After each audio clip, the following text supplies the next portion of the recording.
Hi everyone, thanks for the awesome introduction. I am Ashita, and today I'll be talking about how you can add UI to your agentic conversations. And this is my first time in Perth, so I'm really happy and thank you everyone for having me here. So before I begin, I would like to tell you a story about a good friend of mine. So she is Shirley, and she is a sales analyst at a mid-sized consumer goods company. And what you see on the screen is a typical day in her work life. So her VP of sales, who's her boss, messages her asking for a report, for a Q4 revenue, profit and volume report for 3 of the South Indian states. And what she does is she decides to use her company provided agent. Now this agent has access to all the data and the utilities via these 3 MCP servers. So you have the sales data MCP server, which is basically has access to all the data aggregation tools. So be it getting regional sales, be it getting monthly orders, or getting the list of regions. The second MCP server is the sales analytics MCP servers. And this has access to all the data analysis tools. So be it comparing regions, comparing KPIs, summarizing them across different months, etc. And the third is the forecast MCP server. And this has access to all the forecasting tools, forecasting demand, forecasting revenue, and figuring out how they can plan better. So what she does is she goes and prompts to the agent, asking for the Q4 revenue, profit and volume for all the 3 South Indian states. And at the same time, she wants key trends as well as forecasts. But what she gets is this huge wall of text. So you can see there are sections, there are subsections, a lot of text and bullet points. And she starts thinking, how can I now figure out the relevant data from this huge block of text? Is there a better way to do it? And that's when she starts thinking, what if instead of giving this huge wall of text, the agent could simply return charts and visualizations that she could forward to her manager. Not only would this make her life easier, but it would also enable easier digestion of insights for everyone who uses these MCP servers via the agent. So that's where MCP Apps, which is an extension to the Model Context Protocol, comes in. And what is it? It is basically an open protocol that lets you send UI over MCP. So basically your AI agents can then build these custom interactive user interfaces directly in your chat conversations. And it gives you the ability to have multi-step workflows where user has to input, where user has to select directly in your chat conversations. So now what we'll do is look into the core concepts of MCP apps, starting with the basic example. So one of the ways to create an MCP app is to use the create MCP app skill that is there. And this is the first step that we do. So this is basically we set up our MCP server here, and we are using our TypeScript MCP server in this case. And we are going to import 2 core pieces from the MCP SDK. So the first is the MCP server, and the second is the streamable HTTP server transport. And this is because we want our server to be remote. And then what we do is we are wrapping it into an Express app and serving it through a single post MCP endpoint. Now let me talk about the core components that are there in the MCP app. So MCP app is all about UI. So we start with the UI resources and we'll see how to create and register them. So this is basically a new file that we are creating. So this is the greeting.typescript file. And what this does is that it is defining the function greeting HTML. And if you look closely, this has all the HTML, CSS as well as JavaScript code that the MCP app needs to render. Then we are going to register our UI resource. And to do that, we will use the unique identifier, the URI greeting that you see, which is UI MCP Apps spec examples greeting. And you can see we are passing the HTML content that we just described earlier here, and this is how it is going to get rendered. So whichever tool wants to access this UI resource, they are going to use this pre-declared resource URI to access this resource. Coming to the next part, which is basically the MCP tool, and we'll now see how we can register a tool and also write its logic. So to register a tool, you have to provide the tool name and the tool description. And the function that you see within async is the part that gets executed whether your host supports MCP apps or not. Then how are we linking our tool to the UI resource? So that is something that we are doing through metadata linkage, which you can see here, the meta field. So, and you can see we are passing our pre-declared resource URI here, the URI greeting, and this is how the tool and the UI resource are getting linked.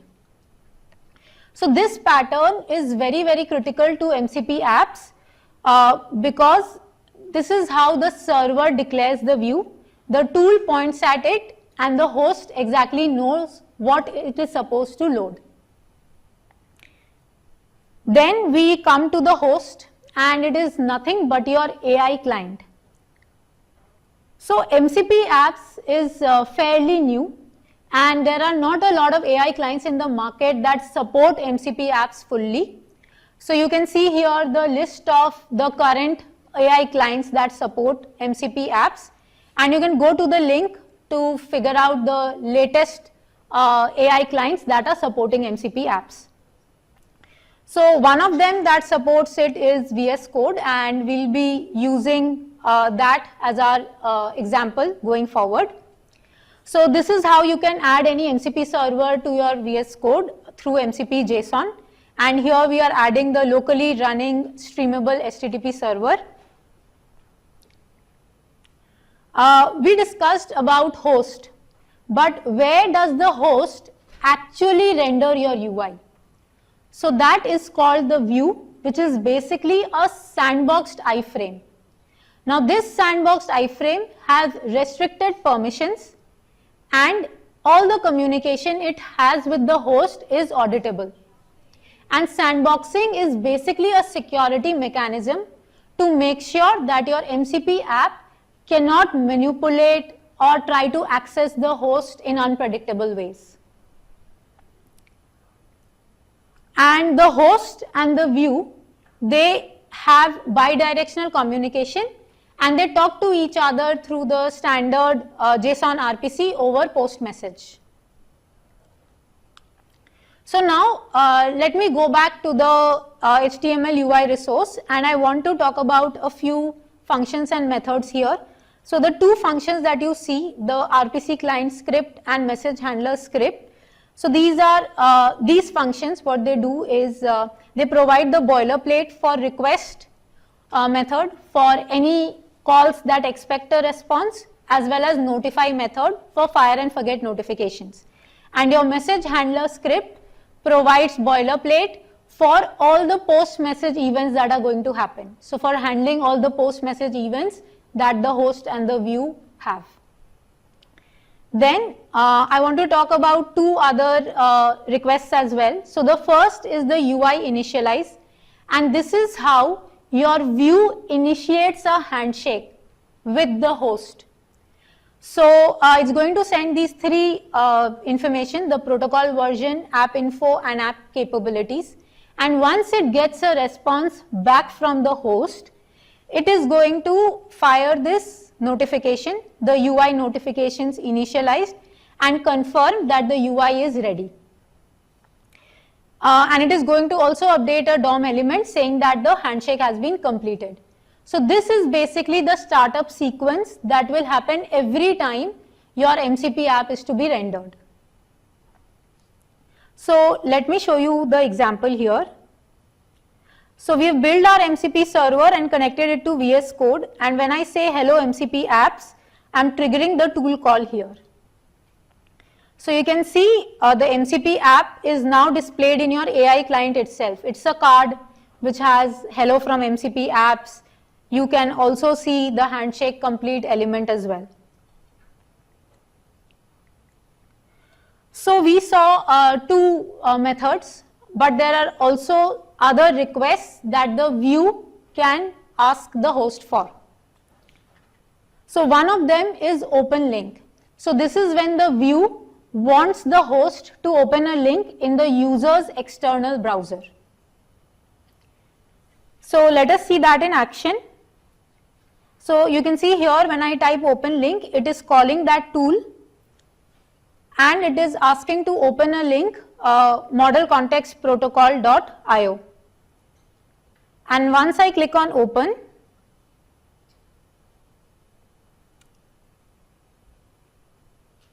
yes.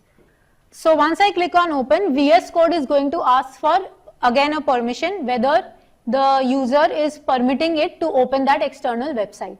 So this is an inbuilt security feature in VS Code. If you use any other AI client, for example Goose, it will not ask you for this additional confirmation. The second is UI message. So this is where when the view requests this, the message is directly sent to the chat box as if the user have themselves typed this message. So let me show you an example. So here when I say send context to host chat, it's again going to call the tool and you can see this message summarize this conversation so far. So if you send to chat, you can see in the chat box summarize the conversation so far comes up and it is as if the user has typed it themselves. So if I change this message saying my custom message and send to chat, again you can see in the chat box the message has come up.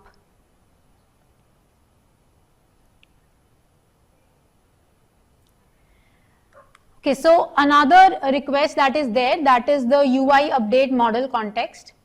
And when the user interacts with MCP apps, there are a lot of interactions that generate useful context. Now that can be the session preferences, that can be the user preferences or their choices that we want to store in the context for better or for future turns as well. So what this does is this helps us build guided workflows also. So let me show you an example here. So you can see once I enter update model context and update the context here. So you can see it has come up in the context that the user prefers dark themes and metric units. So this is what will help you in a way in storing the user preferences, and you can always store this information back into memory, be it the client side or the server side memory as well, and have state management capabilities in your MCP apps. So the other method is the download file method. Now there are times when your sandboxed UI view will want to give the ability of downloading files to the user. So it can then send this request to the host as well as send the required resource as well. And the host with the save dialog can actually download the file. So this example is basically where we are creating a CSV file, sample.csv, passing the MIME type as well. And we will give the ability in the MCP app for the user to download it. So let me show you the example here.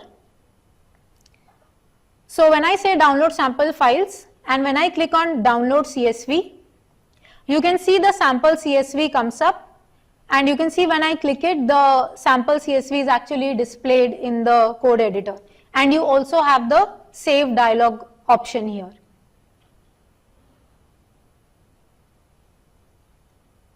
So it's not that you can only do CSV, you can also have any other types, be it a PDF or other forms of resources, And this is how you do it, and we'll see this example later in the talk. So we saw requests that the view sends to the host, but there are also certain notifications that the host can send to the view. Now this is for lifecycle events and for states where the view needs to update or change what it is displaying accordingly. So there are three types of those notifications. You have tool input, where the host is going to deliver the complete final tool arguments to the view once the agent has stopped generating. The second is the tool result. So again here the final execution of the tool result is actually sent back to the view. And the third is the host context changed. So what if while you are working on the MCP app, the user toggles between light and dark, or the user changes the size of the entire window. So these changes in the host also have to be sent back to the view so that the view can adapt accordingly.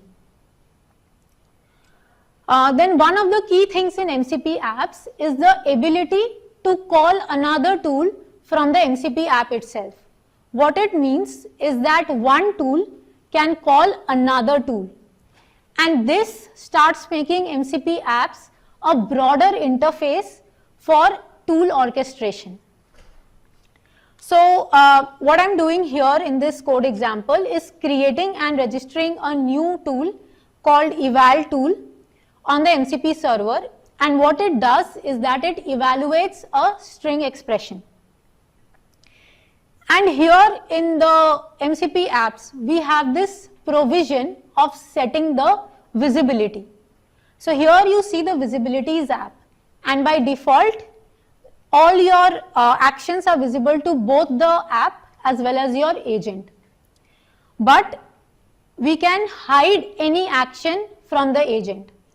What this does is that it gives us the ability to then have MCP apps where the user can interact with. So say I want to build something where the user needs to select a checkbox and certain set of options, but I don't want the agent to interfere while the user is making that action. So that is something this visibility metric will let you build. So let me show you an example by what I mean by this.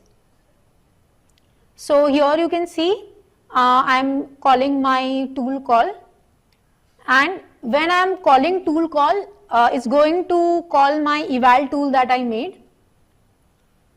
Now you see, while I was typing and making changes, the agent did not interfere because the visibility is set to app. Only the MCP app can see what is happening. Your agent underlying cannot see what is happening. So it is going to wait till you click on tools call, and only then it is going to display the result. So what this will do is help you build UI only interactions in your MCP apps.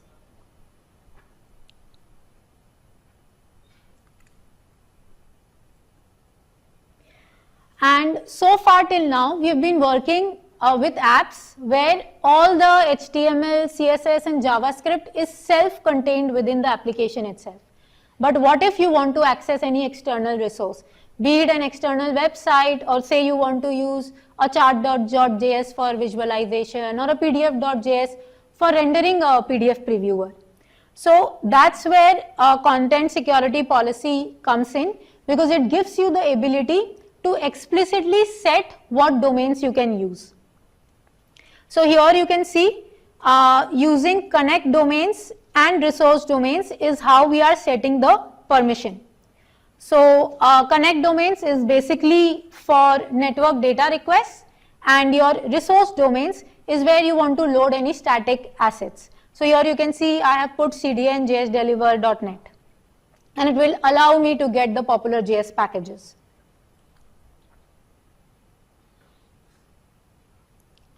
So this is basically the MCP app, which is going to load an external day.js JavaScript library, and we are going to use it to show the current date in the DDMMYY format. And also, if you can see, the function run direct fetch, what it is doing is when I'm going to press the button fetch, it will run this function and it will get the latest content from http bin.org. So let me show you the example here.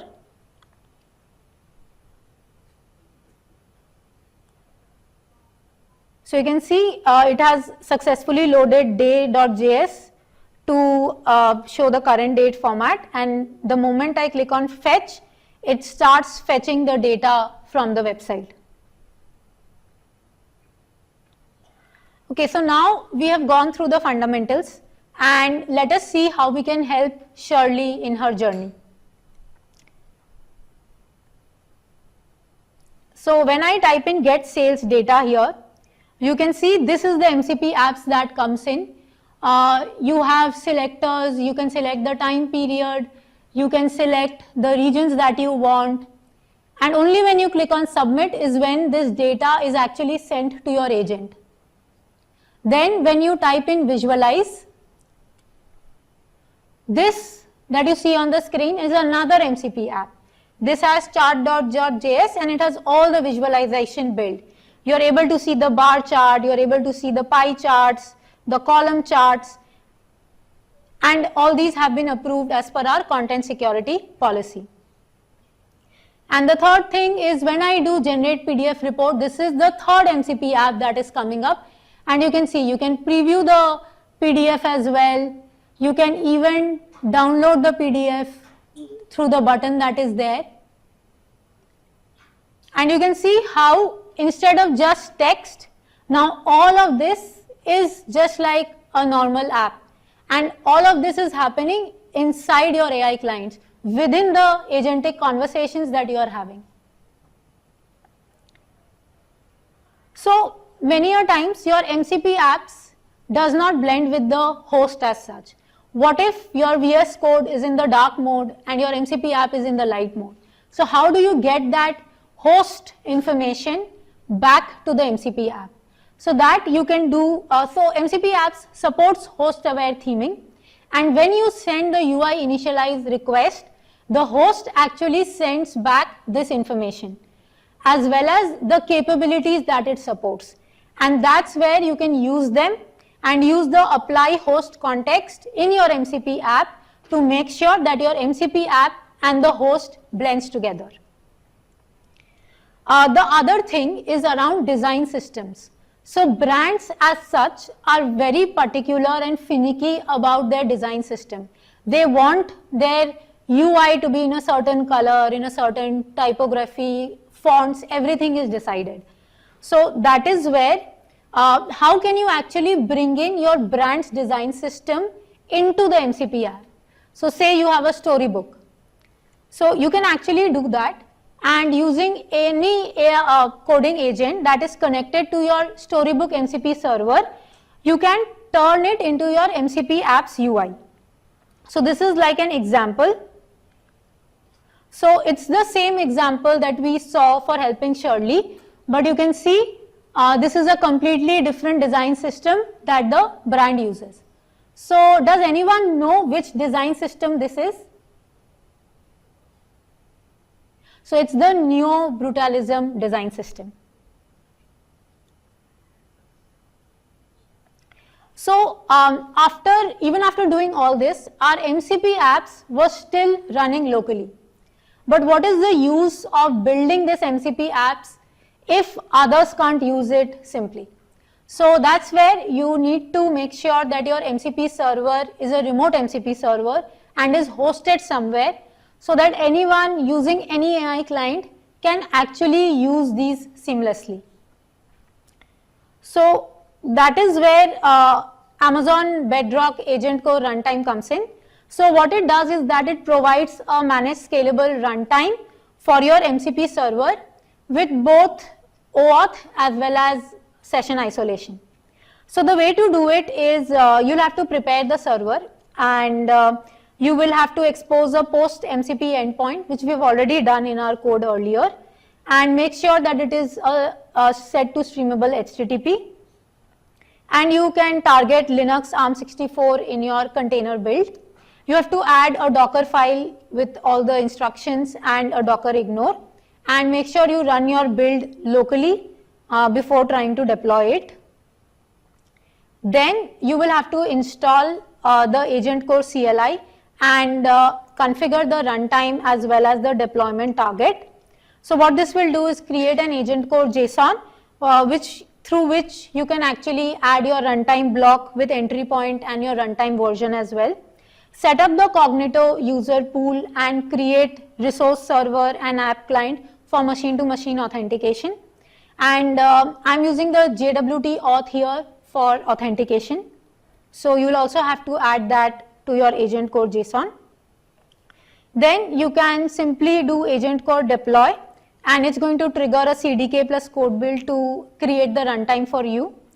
And you can get the bearer token and test the entire remote server using the curl command. And once you do this, you can add the remote MCP server configuration to any AI client that you use, be it VS Code, Goose, or any of the examples that were shown. And one of the other use cases of MCP apps is also around real-time monitoring. So say there is a sales event going on and you want to see the real-time data. So the number of orders that are coming in, the number of, what is the latest order that has come in, and all the metrics around it. So MCP apps actually supports this. So this is what I mean by real-time dashboard. And you can either do polling, or you can also set up a WebSocket connection. And this you can do again through the connect domains in the content security policy.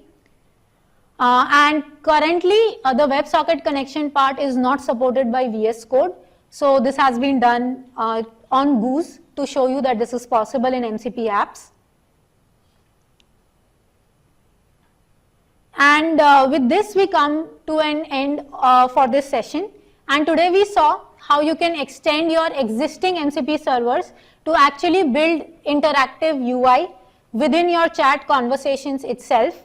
We went through the 4 key components of MCP apps, the UI resources, the tools, and saw how they are linked together, and also the host and the view, and saw how they can actually interact with each other through various requests and methods. Then we covered the various types of requests that the view sends to the host and the host sends to the view as well. And one of the things that we touched upon was how MCP apps itself can act as a broader interface for tool orchestration. And we also delved into the content security policy and saw how we can allow these MCP apps to access external resources. And at the same time, we also saw how not all AI clients support all functionalities of MCP apps. So you have to be cautious of this when you are building your own MCP app. And if you ever run into issues while you are trying out MCP apps, you can connect with me on my socials, Ashita Prasad, both on LinkedIn and GitHub. And all the code as well as the tutorial for the examples that I talked about today is here. And if you have any feedback, you can scan this QR code and I would love to hear from you.